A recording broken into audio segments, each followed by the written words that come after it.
Every modern organization is bound by a single constraint: its absolute reliance on interconnected digital systems. When data flows without friction, businesses function, but hardware inevitably degrades, and software crashes under operational stress. Eventually, a critical node drops offline, and those smooth communication pathways fracture. When that structural breakdown happens, the frontline IT specialist steps in. Their objective is to intercept the failure, diagnose the fault, and restore normal operations. There is a persistent myth of the IT superhero, a chaotic technician who relies entirely on intuition, guessing at the problem and randomly swapping hardware. That chaotic approach only creates secondary outages.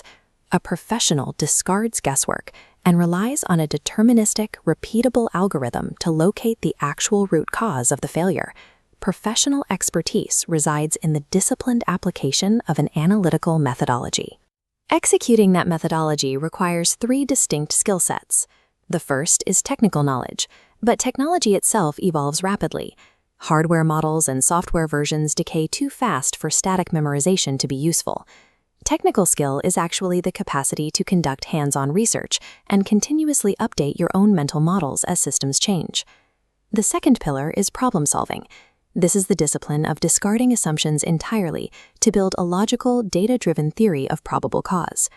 The final pillar is communication and organization. You have to translate complex diagnostic data into clear, actionable instructions for non-technical users. Together, these 3 skills form the mandatory toolkit needed to run a diagnostic framework effectively.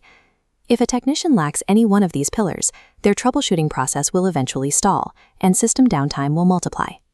Before applying that toolkit to a broken system, a technician must evaluate the blast radius of the problem. This is the triage phase. Objective business impact dictates the resolution order, bypassing the influence of the loudest complaints. Professionals use a priority matrix, weighing severity against urgency. A single executive's glitch is a low-priority single-user issue. Compare that to a failing switch halting operations for 50 employees, a business-critical outage demanding immediate attention. Conversely, minor glitches must be deprioritized to protect bandwidth. Accurately calculating priority prevents a technician from wasting an hour fixing a spreadsheet error while a critical server quietly takes down an entire department. Once prioritized, the repair follows the CompTIA 6-step troubleshooting methodology, the industry-standard algorithm for executing a reliable fix. Step 1 is identifying the problem.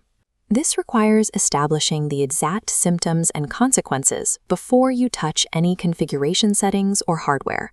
You accomplish this by interrogating the user. You need to pull specific data points, asking exactly what error occurred, when it started, and critically, what changed recently on their machine. Step 2 is establishing a theory of probable cause. The absolute rule here is to question the obvious first. Always check the physical cables before you reinstall an operating system. A valid professional theory is constructed entirely from the data gathered in Step 1, never from an unsupported hunch. Securing these first 2 investigative steps prevents you from rushing into a repair process that targets the wrong system entirely. Step 3 is testing that established theory to determine if it is the actual cause of the systemic failure. This introduces the engineering principle of failing fast. Technicians must always test the cheapest, fastest, and least invasive theories first. Expensive, time-consuming fixes fail slowly.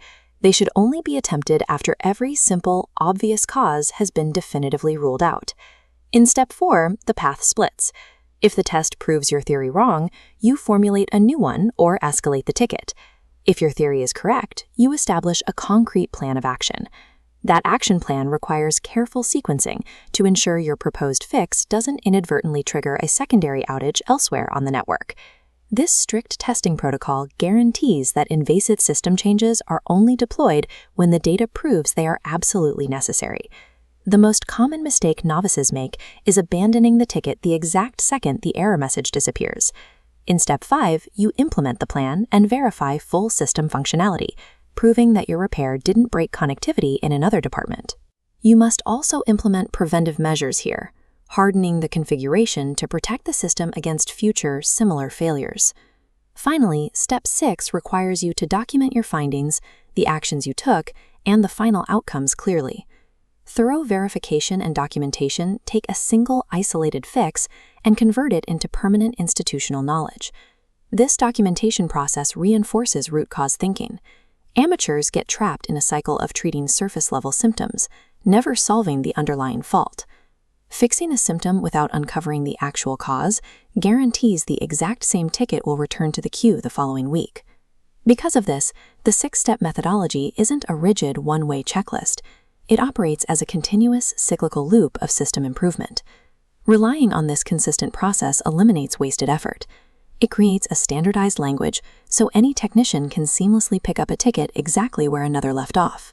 A relentless focus on root cause resolution is the definitive boundary that separates a novice help desk worker from a professional systems engineer. Specific hardware models, vendor software, and proprietary architectures will inevitably become obsolete over the course of your career, but the foundational habits built here, methodical troubleshooting, and precise documentation, are completely immune to technological obsolescence. This is exactly why these structural frameworks and communication skills are so heavily weighted on the CompTIA A+ exam through complex scenario questions. Mastery of this deterministic approach is the absolute prerequisite for advancing into network architecture, security, and IT leadership. This structured methodology builds the resilient, scalable systems of tomorrow.